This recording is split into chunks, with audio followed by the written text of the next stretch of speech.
Do you remember the first time you ever used a shotgun in a video game? It probably sent the enemy flying like 10 feet back, or possibly turned them into red mist. But most likely, even if they were just 8 feet away, it likely only tickled them.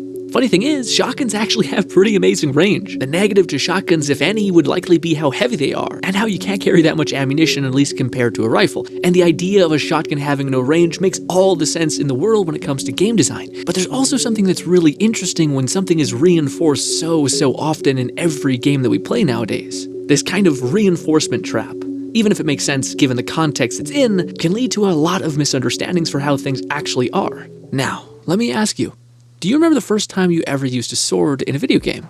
For many, it was likely Zelda or hell, even Morrowind. But sure as hell, swords look as badass as they were in fact designed to. You see, a lot of swords were actually made for nobility, to show off things like status and wealth. And it worked for how hard iron and steel were to make. And because of all that, a lot of people wanted a sword. The flashier, the better and all that. It's funny, I see a weird parallel growing up in the Michael Jordan shoe era, where everyone wanted Michael Jordan shoes, only to find out years later that they might not have been the best for our feet.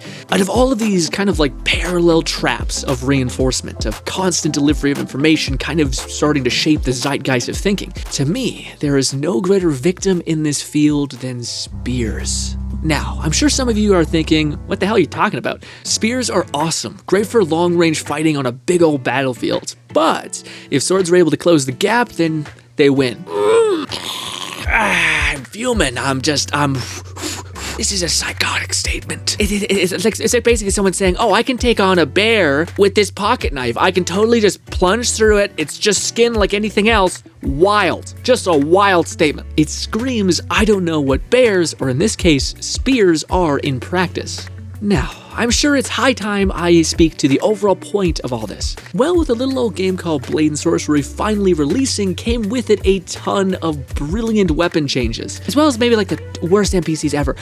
Mods will save us, hopefully. I was downright blown away with what they did with spears, and also axes for that matter. Spears were just like what you experienced in every other VR game that has them. They have lots of reach and do piss poor damage, which is hilarious because spears are like one of the best force multiply weapons ever.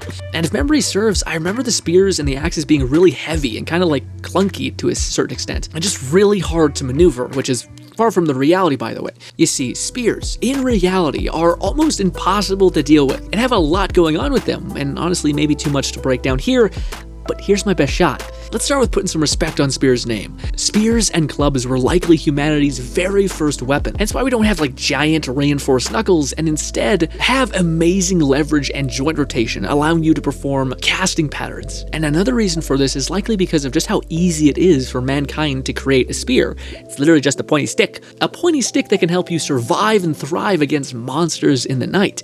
Although I will concede that it is likely also a ton of strategy and tool usage outside of spears, like traps and yeah, okay. But besides it being extremely available, it's also extremely easy to use. There's tons of historical stories of the best weapon to give someone is either a spear or a mace, because it's extremely hard to fuck up both using those, and funnily enough, those are both, again, a club and a spear. Anyways, the cuteness of history aside, let's get into some spear basics, starting with the strongest and simplest to use, the spear thrust. And honestly, if you just became proficient in this, hitting wherever you're trying to hit, i.e. the neck and shoulder joints and such, knees and all that, that's kind of referring to armor things, but anyways, the reason why a thrust is so damn crazy with a spear versus something like a sword thrust, it has to do with your ability to recall the tip for another thrust. A great way to think about this is if you were to grab a pole or like a staff of any kind. And if you were to grab that staff or stick at the very furthest possible other point and point it in front of you and try to maneuver it left to right or up and down, you'd realize how hard it is and how weirdly heavy it is. To fight against that momentum and friction is extremely hard because the lever has just increased exponentially. Funny thing is, most people actually intuitively go to the center point of the stick when you tell them to stop. Or if it was a mace, getting closer to the heavy ball. And just like that, that's the same for a spear. And not the same for something like a longsword. If you can imagine a longsword being thrust at you, and you happen to knock it away, the level of force needed to line that sword back up to that person is exponentially more because you can't reach to its center point.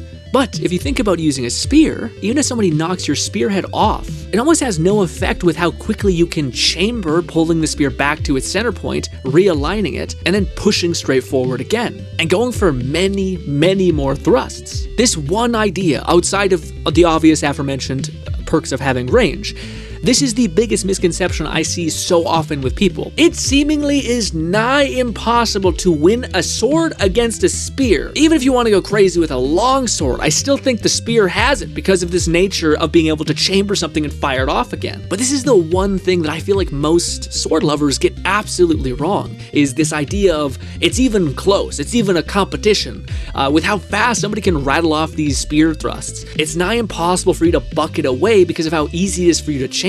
Your only kind of hope is to like dive at the enemy, hoping that you can kind of grab the spear or grab the opponent's arm or anything like that. There's actually a very fun video made by someone named Skull and Grave, fantastic channel I'm sure you know, where he shows off how hard it is to defend against this. It's almost impossible to find one where a sword or damn near anything else wins. And 90% of the time, none of the people who are using the spear have any background in like staff or spear martial arts, and they still thrive with no training. This is a little side tangent, a little frustration point by me. A lot of people have said something like that, where like spears and maces are kind of in the same family of they're really easy to use, but they have less of like a skill ceiling for like if you were to train with them. And yet I have never seen someone who is trained in martial art with bow staff or spear or any of the thousands of like weird adjacent spear arts, because again, it's the weapon that is the oldest shit in the planet. So if it's like 1,000 cultures have 1,000 different ways of using this thing. There's only one video I've seen where a person who's competently trained in spear fights anybody else, and it's a 3v1 and the spear guy wins. So like, that's not true. Moving on and speeding up with spear swings and feints. With spears having superior range and having two ends to deal with, you can use both of these strengths to pull off some really hard to read and react to swings and feints. Granted, the pointy end is much better to hit with. Most spears are reinforced with a metal bit at the bottom to make it so that it doesn't wear out and degrade over time. But I digress. I will say a little word of warning. Swings and feints require you to have like this weird understanding of where your hands need to be while holding a two-handed weapon. In fact, if everyone's ever hold like a two-handed weapon, it's kind of hella awkward. You oftentimes feel like your arms are tying in knots. Needless to say, this is damn near impossible to show in Blade and Sorcery just because the tracking's all fucked, and you can't really feel the staff like move through your fingertips, and you can sense where like how much distance you're actually clearing each time you adjust. But still, you can pull off a ton of fun things this way. And honestly, one of the best examples of feints and swings and things like this is one of the most incredible videos I've ever seen, where it is a spearman fighting 3 swordsmen and frankly winning. It's unbelievably badass, but also speaks to one of the most important points that's a make or break when it comes to using a spear. Your legs are as important as your weapon, hell, maybe even more. I know it looks kind of funny the way he's walking, or striding, I guess, or hopping, I don't know, right? But the way he maneuvers perfectly shows the ability to actually pull off a feint whilst also staying really light on your feet. You see, most weapons like swords and such want to drive into the enemy and not pull away. And at least when you're using a spear versus 3 fucking people, you definitely want to start pulling back. The way he's constantly bouncing and staying moving, and then pulling his spear above his head only when he has enough distance, and then changing to a thrust stance whenever they get a little too close.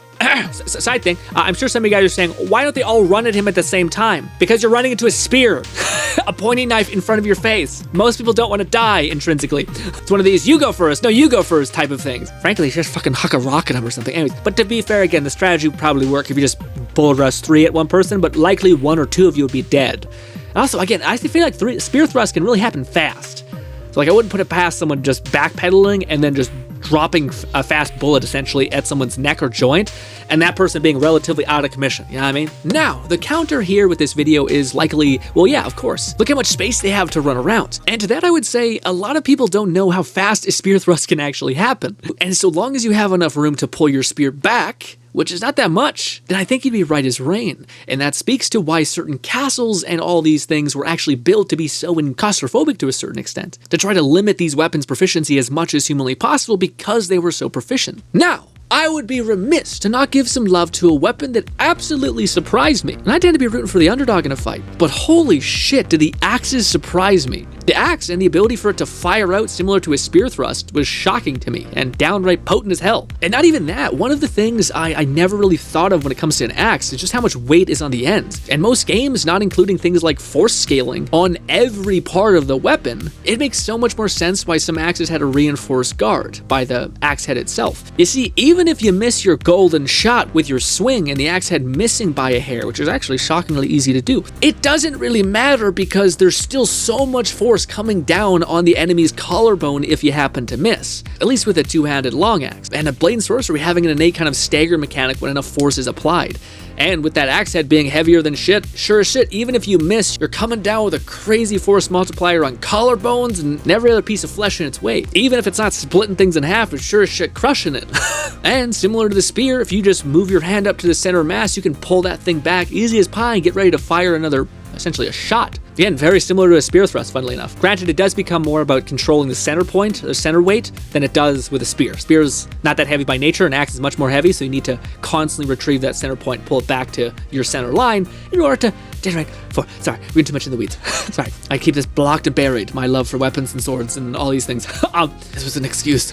A convenient one at that, but still. Honestly, like I said, shout out to our fellow axe brothers and sisters out there. I salute you as a fellow spear person. If only our children didn't get so much credit. Actually, one more quick thing. This might heat up the comments a little too much, which probably already burning alive. As much as I totally understand the proficiency and like the overall amazingness and deadliness of a Hellberg, or I'm probably sure I'm missing that right, which is basically like a spear, an axe, and a spike all mixed together. Love you, descendants of greatness, all that. I feel like you're pushing it in the department of heft, you know what I mean? Like that level of weight to throw around, I feel like it would be a lot. But maybe you have to, like with a Hellberg, maybe you have to handle it more like an axe and less like a spear because of the weight. Because with a spear, you can easily recall it and you're not really having any issue.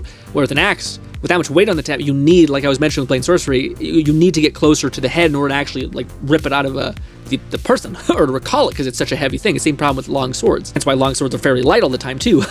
Oh, one more thing. I feel like the best counter to a spear is actually not a sword, but a dagger, specifically closing the gap and trying to grab the spear, directing it away from you. Swords I think would be too long to actually be able to do any damage when you're at point blank range like that, given the spearman is likely trying to grab your weapon as well. Granted, I think it is far easier for a spearman to backpedal and get away and fire off a few thrusts than it is for you to try to grab the spear itself and get close to it. Honestly, maybe I just throw something at them. I just throw, like, pick up a rock, grab some dirt, throw it in the face, something. Huck your blade at him. That's honestly your best bet, and then just try to tackle his ass. Anyways, daggers to me make the most sense. Grab the spear, rip out the dagger, try to smash it in him. Inside thing.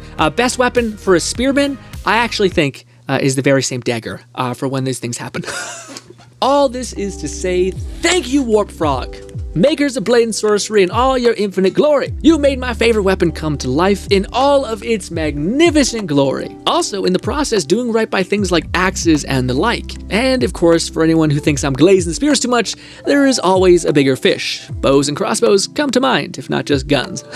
Or the ever-present powerhouse that is strategy and violence. Like burning someone's house down while they're in it, or like just poisoning the well that people drink from. Things that actually, won wars and all that. Alas, ladies and gentlemen, expect some more blade and sorcery on the horizon. Like I said, with this game finally reaching its full release, we can expect modders to finally be on the same playing field, and mods to eventually stack up over time, and just to have everything be so much more fun. Not having to constantly have to update mods all the time usually means that mods together can become even stronger, rather than mods being out of date in a couple months and then modders having to update them if they're so kind, and sometimes they're not.